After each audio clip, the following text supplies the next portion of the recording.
Olá, seja bem-vindo. Nós vamos tratar do tema de composição de objetos neste vídeo.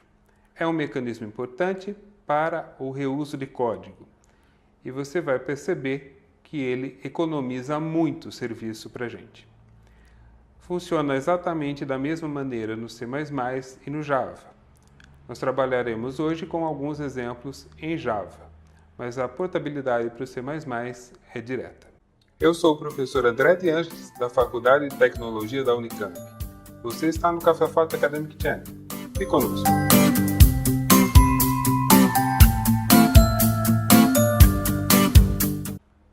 Quando duas classes se relacionam de alguma forma, nós temos uma relação de associação entre elas. Se um objeto faz uso de alguma forma de um objeto de outra classe, elas estão associadas. Se um objeto possui uma referência, um ponteiro, para um objeto de outra classe, aí essa associação já é um pouco mais específica e nós vamos dizer que é uma agregação. Na agregação, os objetos são independentes. O objeto que usa pode ser destruído e ainda assim o objeto usado permanece em memória ativo. No terceiro tipo, na composição, o objeto que usa detém o objeto usado, normalmente como um atributo, e, portanto, se o objeto que usa for destruído, o objeto que está sendo usado também vai ser. Então, a composição marca uma associação bastante estreita. Você vê aí, no nosso primeiro slide, que a composição é um subconjunto da agregação, que por sua vez é um subconjunto da associação. Nós vamos tratar do mais específico, da composição. Então vamos aí a alguns exemplos para a gente entender como isso funciona. Temos aqui um diagrama UML, a notação do losango fechado indica que a classe composta tem o componente 1 e tem o componente 2 numa relação de composição. Os componentes 1 e 2 só existem se existir um objeto da classe composta. Ela precisa, por sua vez, desses objetos, senão ela não consegue também fazer o seu serviço. Então você vê aí no slide o diagrama UML para a composição.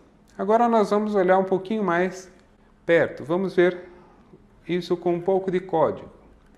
Então você vê agora uma classe pessoa, bastante simples, bastante didática, que tem os atributos nome e nascimento. Mas nome é uma string, nome é outra classe. Nascimento também vai ser um campo de outra classe. Ou seja, a classe pessoa possui dois atributos, nome e nascimento, de outras classes. Não existe o nome solto, não existe o nascimento solto. Esse nome e nascimento são componentes desta classe pessoa. Se uma pessoa for excluída do sistema, sai também o nome, sai também o nascimento dessa pessoa. Então, é esta a composição. É uma das formas que a gente mais frequentemente usa na programação. E uma forma bastante importante, porque ela nos dá muito reuso de código. Se você olha no exemplo, a classe pessoa já ganha todos os serviços disponíveis na string nome e todos os serviços disponíveis na data nascimento. Vamos olhar isso mais perto. No próximo slide, a gente tem um código em Java, que é o da classe pessoa. Eu deixei esse código mais simples possível para a gente entender o ponto da composição. Então você olha aí, classe pessoa, tem dois atributos private, um da classe string, que é o nome, e um da classe calendar. Na verdade, calendar não é uma classe, calendar é uma interface do Java. Nós poderemos colocar para nascimento qualquer coisa que implemente a interface calendar. E nós vamos usar a classe Gregorian Calendar, que implementa justamente a interface Calendar. Mas, se você quiser tratar isso agora de um jeito mais simples, nós temos aí dois atributos que são de outras classes. Então, nós temos aí a composição. Não é possível criar uma classe pessoa sem o nome e sem o nascimento, e não é possível excluir um objeto da classe pessoa sem que o respectivo nome e nascimento também saia. Você vê aí simplesmente um construtor para a classe pessoa, um getNome e um getNascimento. No slide seguinte, temos duas funções, ou melhor, dois métodos bastante didáticos. Por favor, não ache que eles fazem exatamente o que eles se propõem aí. O cálculo é bastante grosseiro. Mas o que eu quero que você perceba é quanto de serviço esses métodos usam das outras classes, quanto de reuso de código nós fazemos. Então, no primeiro método, eu tenho um cálculo aproximado de idades.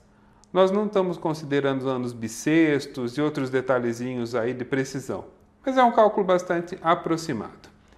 Então, você vê ali que nós usamos da classe Gregorian Calendar getInstance e getTime em milissegundos.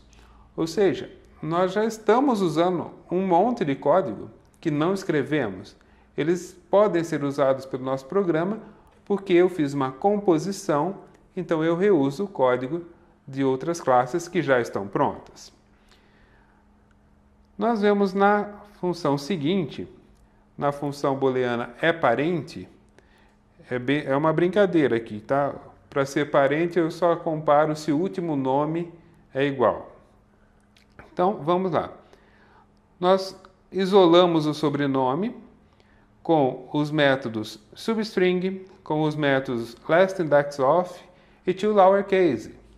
Três métodos da classe string que já estão prontos na classe string e que nós ganhamos e reusamos porque usamos a composição. Na segunda e última linha da é_parente, nós usamos novamente o toLowerCase e o EndsWith.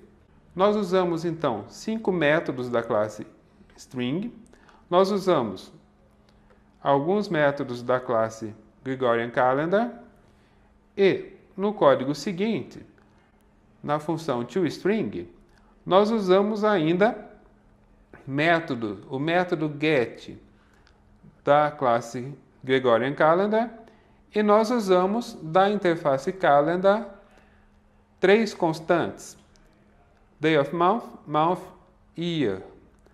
Então, tudo isso nós ganhamos quando fazemos a composição.